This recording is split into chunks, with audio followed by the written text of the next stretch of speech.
কোরআনের পাখি সেই 15-16 বছর আগে একবার বলেছিল যে একটু 12 কোটি জনতা নাড়া দেবে গাছের গোড়া ধরে দিল্লি গিয়ে পড়বা মামু বাড়ি, ঠিক তাই করি। লাফালাফি বেশি করবা না, 12 কোটিতে গাছের গোড়া আসতে নাড়া দেবে, মামু বাড়ি দিল্লি গিয়ে পড়বা, বাংলার জমিনে জায়গা হবে না। খাপের খাপ মমতাজের বাপ মিলে গেছে। খালি আমরা তো কিছু করি না, খালি হাতে তাহলে একটু নাড়া দিয়েছি, তাও সবাই না, খালি ছাত্ররা, আর একেবারে জায়গা মতো যে পড়িস। শ্বশুর বাড়ি আমাদের তো মামার বাড়ি। যাই হোক, আমি সে কথা বলতে চাচ্ছি, আমরা কোরআনে কারিম থেকে কথা শুনতে চাই, এবং জালেম যারা তারাও যেন মরণের পরে অন্তত তাদের আর বিচার না হয়, এই জন্য দুনিয়াতে আমরা তাদের বিচার দেখতে চাই।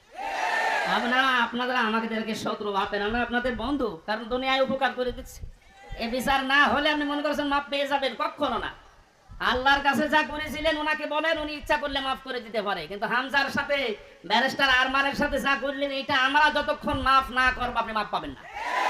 কারণ আপনি আমাকে আর আরমানকে শুধু কাঁদিয়েছেন তা না, আমার স্ত্রীকে কাঁদিয়েছেন, আমার মেয়েকে কাঁদিয়েছেন। আমার ছোট মেয়েটা আজ পর্যন্ত আমার চেনে না, আমার কাছে আসে না, ভয়তে বলে যে হুজুর, ওরকম হুজুর বহু আসে। কারণ 8-9 মাস ওটা রেখে গিয়েছিলাম, 3 বছর পর, এখন 4 বছর বয়স, তো জানবে কি করি। আপনি শুধু আমার একা ক্ষতি করেননি, আমার মা বাবার ক্ষতি করেছেন, আমার স্ত্রীর ক্ষতি করেছেন, আমার সন্তানের ক্ষতি করেছেন, আমার সংসারটা নষ্ট করে দিয়েছেন, সব কিছু। এরকম হামজা একা লক্ষ লক্ষ মানুষ এই দেশে আমার মতো ব্যক্তি, আপনি মাপ পাবেন কয়জনে? 1 জন 2 জন 5 জন মাপ কয়জন মাফ করতে পারে বলেন? এই লোকটাকে যদি আপনি মেরে ফেলেন তাহলে ওনার বিচার কি? ওনারও মেরে ফেলা লাগবে। ওনাকে যদি আমি মেরে ফেলি, আমার একটা বিচার এই যে আমাকে যদি মেরে ফেলেন তাহলে বিচার শেষ। কথা বলছেন আমার? আর একটা সিস্টেম আছে, হ্যাঁ, ওনার স্ত্রী, ওনার মা বাবার সন্তান আদি যারা, ওরা যদি মাফ করে দেয়, টাকা পয়সা নিয়ে জরিমানা নিয়ে, তাহলে মাফ হবে। তাছাড়া আর কোনো সুরত নেই। ওই 10 বছর 15 বছর 18 বছর 30 বছর জেল দিয়ে ওনারটা শুধু জেল খাটাই হবে, তার উপর আবার আরেকটা জুলুম হয়ে যায়। কিন্তু ওনাকে মাপ পাওয়ার জন্য কোরআনে কারিমে হাদিসে যে 2টা বিষয় আমরা পাই। 1 নম্বরে ওনারে মাপ পাওয়ার জন্য ওনারে মেরে ফেলা লাগবে। এক কথা বলে না কেন? 2 নম্বরে শুধু মেরে ফেলা না, ওনার আত্মীয় স্বজন যদি টাকা পয়সা নিয়ে দিয়ে বলে যা মাফ করে দিলাম, ঠিক আছে। তাছাড়া মাপ পাওয়ার আর কোনো লাইন আছে? লাইন আছে? ওনার জীবন কয়টা? মানে আমাকে মেরেছে, আমি ওনাকে মেরে ফেললাম, শেষ হয়ে গেল। কিন্তু ওই লোকটা যদি 500 মানুষ 2700 ছাত্র হত্যা করার কারণ হয়, ওকে 2700 বার মারা লাগবে। পরে 2700 বার মারা যাবে? এমনি মরে গেছে, এমনি মরে যাচ্ছে, তো 2700 বার মারা যাবে কোন কায়দায়? একবার মরলে তো শেষ। 2699 বার এখনো মারা লাগবে, তো আমি মারবো কি করে? কারণ এতগুলো মানুষ এই কয়েকদিন আমার সামনে 14 জন মারা গেছে কুষ্টিয়া, আমার সামনে। আমি মরণের পরে 5 তারিখে যেদিন স্বাধীন হয়ে যায়, 6 তারিখে সকালবেলায় প্রত্যেকের বাড়িতে আমার যা সমর্থ ছিল, এমনিতে আমি মজলুম, যতটুকু পেরেছি 2 মাস চলার মতো তাদেরকে দিয়ে এসেছি। দিলেন নেন, হাসপাতালে গিয়েছিলাম দেখতে, এক একজনের যে অবস্থা, এই জায়গায় গুলি লাগিয়ে, এই জায়গায় বন্দুক লাগিয়ে দিয়েছে, এই জায়গায় লাগিয়ে দিয়েছে, লজ্জাস্থান নষ্ট হয়ে গেছে। এরকম বহু মানুষ হাসপাতালে কাতরাচ্ছে এখনো, সেটা কুষ্টিয়া। বাকি জেলাগুলো তো আমি তো জানি না এখন সব খবর, আর এই 8-9 দিন ছিলাম তো বাইরে, এই জন্য সব খবর জানিও না। সুতরাং আমাকে যদি আপনি একজন মারার জন্য মেরে ফেলতেন, আমার তো বিচার হয়ে যেত। আমি তো কারণ হয়ে দাঁড়িয়েছি 2700 মানুষ মারার, আমাকে তো 2700 বার মারা লাগবে। এই জন্য এই বিচার এখন আর দুনিয়ায় নেই, এই বিচার করার জন্য আল্লাহ আখিরাত বানিয়েছে। 2700 বার আপনাকে মারবে, আপনার লজ্জা স্থান নষ্ট করে দেবে। এই জন্য বলছি, জালেম যারা আছেন এখনো ফিরে এসে সে সমস্ত মানুষের উপরে জুলুম করেছিলেন, ওনাদের কাছে চা, ওনারা যদি কিছু করতে পারে। তাছাড়া আল্লাহ জানিয়েছেন যে আমি মাফ করবো না, কারণ এটা আমার, আমি দায়িত্ব ছেড়ে দিয়েছি যাদের উপরে জুলুম করেছিল তাদের উপর। এখন তাদেরকে বলেন, ওনারা যদি মন থেকে কিছু করে, তাছাড়া আপনি দুনিয়াও ধ্বংস করেছেন, আপনার আখিরাতও ধ্বংস হয়ে যাবে। আল্লাহ তুমি আমাদেরকে জালেম হওয়া থেকে রক্ষা করো। এই শব্দটা শুনতে যদিও সহজ মনে হচ্ছে, জালেম, এই যে কত বড় নিকৃষ্ট আল্লাহর কাছে। কারণ জালেমদেরকে আল্লাহ বারবার কোরআনে জানিয়েছেন, আল্লাহু লা ইয়াহদিল কওমাজ জালিমিন, জালেমদের আমি পথ দেখাই না, হেদায়েত দেই না। কেন আমরা যদিও অনেকে বলে হুজুর আমাদের কেন্দ্রীয় আমির বারবার দোয়া করে, তো দোয়া করে করবো কি? জালেমদের তো হেদায়েত হবে না, জালেমদের কোনো হেদায়েত নেই। আর জালেমকে ক্ষমা করে দেওয়ার অর্থ হচ্ছে মাজলুমের উপর অবিচার করে। আপনি কোনো দিন ব্যারিস্টার আজমির কে আরমান, ব্যারিস্টার আরমানের স্ত্রীর কাছে মাপ পাওয়ার কথা না, সে মানুষ ছিল আপনার মতোই। এরপরও বলছে আপনারা চেষ্টা করেন, যদি মাপ পান, না পাইলে বুঝবেন আপনার দুনিয়া আখেরাত ধ্বংস হয়ে গেছে। আল্লাহ তুমি আমাদেরকে মাফ করো, বলেন আমিন। কোরআনের বিচার যতদিন পর্যন্ত কায়েম না হচ্ছে, বসে থাকার, থেমে থাকার আমাদের কোনো সুযোগ নেই। যে যেখান থেকে আসি আমরা চেষ্টা চালাবো, চর্ম চোখে দেশে দেখতে চাই আল্লাহর কোরআন দিয়ে বাংলাদেশটা চলছে। কারণ আমরা তো দেখলাম যে বাবা চালালে কেমন লাগে, চাচা চালালে কেমন লাগে, স্বামী চালালে কেমন লাগে, বউ ভাবি সবাই চালিয়েছে, সবই দেখলাম যে কেমন লাগছে। একটা জিনিস এখন দেখতে বাকি আছে, যে কোরআন দিয়ে, আল্লাহর কোরআন দিয়ে রাষ্ট্র চালালে কেমন লাগে, এটা দেখতে বাকি আছে না?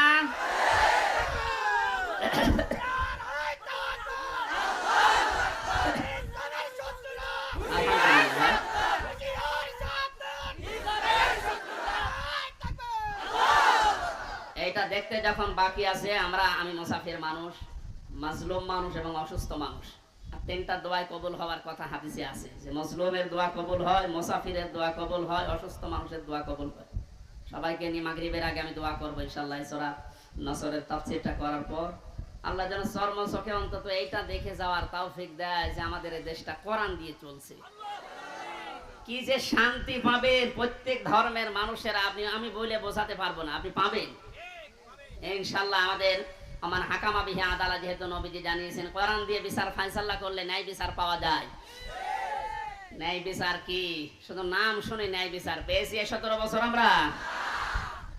আমার ঠনকো মূল্য চুরি মামলা দিয়েছিল, আমার মামলা খুব কঠিন না, মূল্য চুরি করলে যা হয় ওই রকম একটা। সেই মামলা আমার 30-32 বার হাইকোর্টে ওঠে, সিএম কোর্ট, জজ কোর্ট, হাইকোর্ট, তিনবার হিসাব করে দেখেন 30 থেকে 33 বার উঠেছে, না হবে না। আর এদিকে প্রতিদিন আপনি টিভির সামনে বসে বলি ছড়ান যে আমরা ন্যায় বিচার কায়েম করছি। এই ন্যায় বিচারের নমুনা যা করেছেন বিচার ব্যবস্থায়, যাদেরকে বসিয়েছেন প্রত্যেকটা অবিচার করেছে। আর আমার 164 যে ম্যাজিস্ট্রেট নিয়েছিল, ওই শয়তানকে আমি জেলখানে যাওয়ার 3 মাস পরে দেখি ও ভেতরে ঘুরে বেড়াচ্ছে। এখানে কেন? ও আমার বেকার এই সমস্ত বিষয়গুলো লিখে, মানে একেবারে জালিয়াতি করে সই করিনি। বলছে হুজুর আপনি মাত্র কিছুক্ষণ পরে বেরিয়ে চলে যাবেন, কারণ আমি 164 বুঝতাম না। ওইসব লাইনের লোক আমরা, এই সিটারি বাঁটমারি, এই 2 নাম্বারই করে বসে খালি সই করে দেন, নিচে আপনার ছোট ছোট মেয়েরা কাঁদতেছে, আমি জানি আপনি চলে যাবেন। ওর ওপর বিশ্বাস করে আমি সই করি, নিচে আসলাম, দেখা সাক্ষাৎ করে আমার জেলে পাঠিয়ে দিলে, আনন্দে আছে যে কয়েকদিন মাত্র বের হয়ে যাব। ও আল্লাহ শুনছো, এটা 164, আমি যা যা বলতে চাইনি ওই শয়তান সব লিখে খালি আমার সইটা বসিয়ে দিয়েছে। পরে জেলখানায় দেখি কাশেমপুরে, বললাম কি আপনি এখানে, আপনি কাজটা ঠিক করলেন, জেনে শুনে আমার জীবনটা এভাবে নষ্ট করলেন? বলছে আমার উপর থেকে যা বলেছে আল্লাহর ওলিরা আমি তাই করছি, আমার কিছু করার নেই। তা আপনি এখানে কি? বলছে আমার বউ মামলা দিয়েছে। তোর বউ? আমিও মামলা দেবো তোর নামে। এই জন্য আল্লাহ ছাড় দিয়েছিল, কিন্তু ছেড়ে দেয়নি। আল্লাহর ধরা বড় শক্ত ধরা, যেটা আমরা আইন মন্ত্রী আরে দরবেশ বাবারে দেখে বসলাম, কি দাপট গো। আমি মাঝে মাঝে আইন মন্ত্রীর এই আদালতে দেখতাম, আরে দরবেশ বাবা দেখতাম বসে আছে, আমার যখন নিয়ে যেত ওই উপরে দেখা যেত যে বসে আছে দরবেশ। দরবেশ যে এই কাম করতে পারে আমার তো কোনোদিন বিশ্বাস হয়নি। দাড়ি কেটে নম হয়ে গেছে, শয়তান পর্যন্ত ওরা এখন ঘৃণা করেছে যে আমি এত খারাপ না। ধিক্কার জানা আপনাদের এই দাড়ি রাখাই সুন্নতকে নিয়ে হেয়ালিপনা করা, এই আর কি ঠাট্টা বিদ্রুপ করা। আমি সুন্নত পর্যন্ত কেটে বাদ দিয়ে দিলে কিয়ামতে আল্লাহর নবীও আপনাকে বাদ দিয়ে চলে যাবে। আল্লাহ তুমি আবার বলছে মানুষগুলো যদি, আমি আবার বলছি ভুল আর অন্যায় করা এটা কিন্তু এক না। ভুল মানুষ করতে পারে, কিন্তু জেনে শুনে অন্যায় করে ভুল বলে চালিয়ে দেবেন, যেটা এখন চালানো হচ্ছে। অন্যায় যারা করেছেন, অন্যায় করলে মাস্ট বি তাকে শাস্তি পাওয়াই লাগবে। আমরা কিছু না করে যদি শাস্তি পেতে পারি 3 বছর, আপনি করে তো আপনার 99 বছর শাস্তি হওয়া দরকার। প্রথম ছেড়ে যাওয়ার পরে যার সাথে দেখা, একেবারে গেট দিয়ে ঢুকে আল্লাহ সে বলে সেই কি শাহজাহান জল্লাদ, এর সাথে প্রথমে হাত মিলিয়েছে। আমারও বলছে হুজুর আপনারে আমি চিনি। চেনেন মানে? ওই যে টেলিভিশন আছে ভেতরে, মেমোরি কার্ডে ওয়াজ ভরে নিয়ে আসলে শুধু আপনার আর আজহারের সাদি সাহেব এদের ওয়াজ দেয়, তা আপনার আমি চিনি। আপনার নাম কি? শাহজাহান জল্লাদ ভইয়া। ভইয়া কেন? আমার বংশের নাম। অথচ ওর 167 বছর না কত বছর জেল, এখনো ভইয়া ছাড়েনি। এরকম বহু শয়তান আছে, ও মরিয়ে যাবে তাও ওই ভইয়া ছাড়ে না। আবু জাহেলের গলার ভেতরে যেদিন তরবারি চালাচ্ছিল, বলছে কে? আমি আব্দুল্লাহ ইবনে মাসউদ। কি করবি? গলা আলাদা কর, একটু বড় করে কাট। বড় করে কাট মানে? বলে হ্যাঁ একটু বড় করে কাট, মানুষ যেন আমার মাথা দেখে বোঝে যে এটা নেতার মাথা। আমার মনে হয় এর মতো এখনো পর্যন্ত অনেক শয়তান, সব শেষ হয়ে গেছে, এরপরও বৃদ্ধি কমছে না।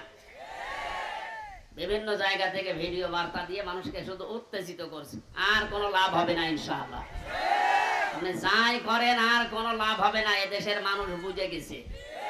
ধোকা দিয়ে বোকা বানিয়ে বেশি দিন রাখা যায় না। এই জন্য কোরআনের বিচার ব্যবস্থা যদি কায়েম হয়, দল মত এখানে আর নেই। সবাই যেহেতু আমরা মুসলিম, ৯৬% মুসলমানের দেশে কোরআনের বিচার চলবে না মানে? এই কথা বলেন না কেন? এ বিষয়ে কারো দ্বিমত আছে? আপনি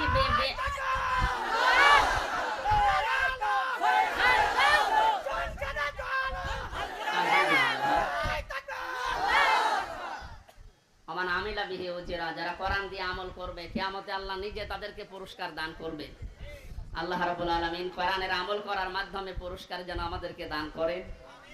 দুঃখজনক হলো সত্য, 500 আমল আছে কোরআনের। কয়টা? এই দেশে এখন একটাও নেই। সামনে আস্তে আস্তে আমরা 500টা আমলই চালু করব কোরআন দিয়ে ইনশাআল্লাহ। আমান দাআ ইলাইহি হাদা। নবীজি বলেন, তুমি যদি হেদায়েতের উপরে থাকতে চাও, বড় সুব্বা গায়ে দিলে, পাগড়ি মাথায় দিলে, আর রুহুল আমিন ভাইয়ের মতো এরকম মোটা হলে হেদায়েতের উপরে থাকা যাবে? হেদায়েতের উপরে থাকতে হলে কোরআন দিয়ে ডাকা লাগবে। আমান দাআ, এখানে প্রাণ আছে, দাআ ইলাইহি হাদা। কেউ যদি হেদায়েতের উপরে থাকতে চায়, সে যেন মানুষকে কি দিয়ে ডাক দেয়? তাহলে আজকে থেকে আমার দাওয়াতি কাজের মেইন টার্গেট হবে কি বলেন তো? নবীজিকে পর্যন্ত আল্লাহ আদেশ দিয়েছেন, ইয়া আইয়ুহার রাসূল বাল্লিগ মা উনজিলা ইলাইকা মির রাব্বিক। হে রাসূল, আপনি তাবলীগ করেন, প্রচার করেন, দাওয়াতি কাজ করবেন কি দিয়ে? সুতরাং আমরা দলমত চিনি না, বুঝি না, এ সব কিছু যেন এই কেন্দ্রিক হয়।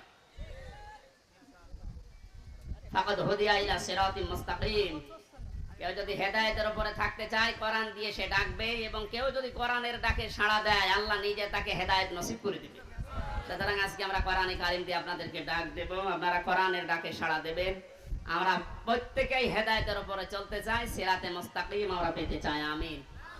দরুদ আর সালাম পড়ছি মুহাম্মদ রাসূলুল্লাহ সাল্লাল্লাহু আলাইহি ওয়াসাল্লামের প্রতি। সূরা নাসর পড়েছি, মাদানী যুগের সূরা। কোরআন শরীফে 3 আয়াত বিশিষ্ট 3টা সূরা আছে, আসর, নসর আর কাউসার। কয়টা বলেন তো? নসর মানে সাহায্য, নসর মানে কি? আর নাসর মানে ইগল।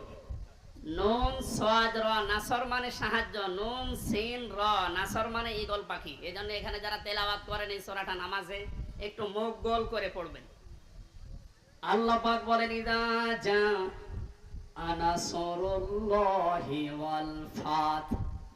যখন আল্লাহর সাহায্য আসবে তখন আপনি বিজয় দেখতে পাবেন। যদি আপনি ইদা জা আনাসরুল্লাহি ওয়াল ফাত বলেন সিন দিয়ে, যখন ইগল পাখি আসবে তখন বিজয় পাবেন। পুরা মানে উল্টিয়ে যাচ্ছে। এজন্য একটু খেয়াল করে শব্দগুলো উচ্চারণ করবেন। যেহেতু এটা মাদ্রাসা আপনারা বানিয়েছেন, এলাকার মানুষেরা, আপনাদের একটা সুন্দর অন্তত ব্যবস্থা আছে। এই মসজিদ মাদ্রাসা দিয়ে শুধু ছাত্র ছাত্রী না, এখানে বয়স্ক শিক্ষা চালু করে যারা পড়তে পারেন না তাদেরকেও নিয়ে আসেন, 2-3টা একটা ব্যাচ করে দেন। আমার গ্রামের বাড়ি কুষ্টিয়ার হালসা। আমি একবার যেয়ে দেখি মানুষ নামাজে একেবারেই নেই। গ্রামে তো যেতামও কম। মহসেন সাহেবকে বললাম, মানুষজন বহুত মানুষ নামাজ পড়ে না। নামাজ পড়ে না এটা এদের দোষ নাই, দোষ আমার। কারণ নামাজ যে কি এটা এরা জানে না, আর নামাজের ভেতরে যে আসলে কি পাওয়া যায় এটা তো এরা বোঝে না। দেখেন আমি ওই ব্যবস্থাটা করে দেই, তখন আর এই 2 জন 5 জন না, কমপক্ষে এই মসজিদে 500 মানুষ, ধরে 400 মানুষ চলে আসবে। 2 জন উস্তাদ রেখেছিলাম, নিজের টাকা যা আসতো সব দিয়ে বললাম যে আপনারা পড়েন। মাগরিবের পর থেকে বাবার বয়সী লোক যারা কাজ কাম নেই, সারাদিন মাঠে ঘাটে ঘাটে, বললাম পড়েন, কিচ্ছু দেওয়া লাগবে না, সব খরচ আমার, আপনারা শুধু কোরআনটা শেখেন। ওলা 2-3 মাস যাবার পরে দেখি মসজিদের চেহারা পাল্টিয়ে গেছে। কিন্তু মাঝখান থেকে যে আমার জীবনে একটা কালো মেঘ নেমে আসলো, ওই গেলাম, ধরে নিয়ে গেল। 3 বছর এই যে বন্ধ হয়ে আছে, এখনো চালু করতে পারি নাই, আবার সামনে করবো ইনশাল্লাহ। আমি দেখেছিলাম মাত্র 2-2.5 মাসের ব্যবধানে কত মানুষ এই যে নামাজে, তখন তাদেরকে পিটিয়েও আপনি দূর করতে পারবেন না। সুতরাং এখানে মাদ্রাসা মসজিদ বানিয়েছেন বয়স্কদের জন্য, মাগরিব থেকে এশা, এশা থেকে আরো রাত 9টা 10টা পর্যন্ত কোরআন কেন্দ্রিক আসেন সবাই, দলমত নির্বিশেষে। তখন আপনাকে কোরআনে কারিম নিজেই হেদায়েত দিয়ে পথ দেখিয়ে দেবে। এই জন্য তেলাওয়াত শুদ্ধ করা দরকার। এখানে বহু মানুষকে আমি দেখি, একটু বলেন তো ভাই, 7টা আয়াত পড়ে সূরা ফাতিহার 7টায় ভুল পড়ে, অথচ 10 বছর নামাজ পড়ছে না। এটা তেলাওয়াত শুদ্ধ করা দরকার। আল্লাহ পাক জানিয়েছেন, ইদা জাআ নাসরুল্লাহি ওয়াল ফাত, যখন আসবে আল্লাহর সাহায্য তখন আপনি বিজয় দেখতে পাবেন। এতদিন পর্যন্ত আমরা আল্লাহর সাহায্য কি এটা পাইনি, এজন্য বিজয়ও পাইনি। বদরের ময়দানে বিশ্বনবী মাত্র 80 জন মানুষ নিয়ে গিয়েছিলেন, না 313 জন, আর ওদের ছিল 1000 এর উপরে। আল্লাহর পক্ষ থেকে আল্লাহ সাহায্য পাঠিয়েছিলেন, এই জন্য মহান আল্লাহ ওই সময় তাদেরকে বিজয় কি দেখিয়েছিলেন। আবু জেহেলের মতো এত বড় লিডারকে আল্লাহ ওই দিন দুনিয়া থেকে লাঞ্ছিত অবস্থায় বিদায় দিয়েছেন। যোগে যোগে শুধু বদরের ময়দান না, কিয়ামত পর্যন্ত এরকম বদরের ময়দান কায়েম হতে থাকবে। বড় বড় কাফের যারা, বড় বড় মুশরিক যারা, আল্লাহদ্রোহী যারা, তাদেরকে আল্লাহ বিদায় করবেন যদি আল্লাহর সাহায্য এসে থাকে। আমাদের দেশেও কম ছিল না, বহু মানুষকে আমরা দেখেছিলাম অহংকারে পা মাটিতে পড়তো না। আল্লাহ রাব্বুল আলামিন এই মানুষগুলোকে বিদায় করে দিয়ে তার সাহায্য পাঠিয়ে একটা বিজয় আমাদেরকে যে দেখালেন, বিজয় পাওয়ার পরে যে দৃশ্যটা, এটা এখন আবাহমান জারি আছে, যেটা আমি আমার চোখে দেখতে পাচ্ছি আয়াত অনুযায়ী। দেখেন তো মেলে কিনা। ওয়ারাআইতান নাসা ইয়াদখুলুনা ফি দীনিল্লাহি আফওয়াজা, আপনি যখন বিজয় পাবেন সাহায্য পাওয়ার পরে, তখন দেখবেন দলে দলে পালে পালে মানুষ ইসলামে প্রবেশ করছে। বাংলাদেশের এই 64 জেলার দিকে তাকালে, শুধু ইন্টারনেটের দিকে একটু চোখ বোলান, দেখেনি আয়াতটা এখন কার্যকর হওয়া অলরেডি শুরু হয়ে গেছে। ইসলামপন্থী মানুষ, বিশেষ করে যারা একামতে দিনের দায়িত্ব পালন করে, যারা মন থেকে কাজ করে, তাদের যে অ্যাক্টিভিটিস গুলো, তাদের যে কাজকর্মগুলো, তাদের যে ইখলাস আমরা দেখতে পাচ্ছি। দাওয়াতও দেওয়া লাগছে না, তাদের ইখলাস দেখে, শুধু কাজ দেখে এখন মানুষ ইসলামে প্রবেশ করে অলরেডি ফেলছে। আমার তো মনে হচ্ছে এই আয়াতটা আল্লাহ আমাদেরকে অলরেডি দেখাবে। সূরা কাসাস থেকে একটা আয়াত কালকে আমি পড়ছিলাম, অনুরিদু আন্না মুন্না আলাল্লাযীনা ইসতুযইফু ফিল আরদি ওয়া নাজআলাহুম আইম্মাতাও ওয়া নাজআলাহুমুল ওয়ারিসিন। ভাই কিচ্ছা কাহিনী না, একেবারে বাস্তব যেটা ঘটবে বা ঘটতেছে ওইটা আপনি কোরআন থেকে শুনেন। আল্লাহ পাক বলেন, ওই জামানায় হযরত মুসা আলাইহিস সালামের যে দলটা ছিল, তিনি যে দলের লিডার ছিলেন, ফেরাউন বহু দলে বিভক্ত করে মানুষদেরকে দুর্বল করে রেখেছিল। শুধু একটা দলকে সে টার্গেট বেশি নিয়েছিল, সেটা মুসা নবীর দল। আমার আল্লাহ নিজের পক্ষ থেকে জানালেন, আমি আল্লাহ কিন্তু ইচ্ছা আলাদা করেছিলাম। আমার আল্লাহর ইচ্ছা ছিল এইটা, যে দুনিয়ার ময়দানে আমি মুসা নবীকে এই জামানায় এই জাতির নেতৃত্বে বসাবো এবং জমিনের ওয়ারিস, উত্তরাধিকারী তাদেরকে বানিয়ে দেব। আমি তাই করেছিলাম। আয়াতটা এখন বাস্তব আমার মনে হচ্ছে, আমার চোখে ভাসতেছে। আল্লাহ, তুমি সূরা কাসাসের 5 নাম্বার আয়াতটা আমাদেরকে দেখাও। স্বৈরাচার নব্য ফেরাউন এই পৃথিবীতে বহু দল ছিল এদেশে, সব দলকে টার্গেট না করে শুধুমাত্র কোরআনে কারীম এই পৃথিবীতে যেন বিদায় নেয়, কোরআনের লোকগুলো যেন এই দুনিয়াতে আসতে না পারে, এই কাজ করার জন্য যারা চেষ্টা চালিয়েছিল, আল্লাহ তাদেরকেই যেন জাতির ইমাম আজ দিনের পর দিন বানিয়ে দিচ্ছে। তাদেরকে ওয়ারিস বানাচ্ছে, জমিনের উত্তরাধিকারী বানিয়ে দিচ্ছে। আমরা আবার দোয়া করছি, আল্লাহ তুমি আয়াতটা আমাদেরকে সর্বচোখে দেখাও। অনুরিদু আন্না মুন্না আলাল্লাযীনা ইসতুযইফু ফিল আরদ ইলা আখির।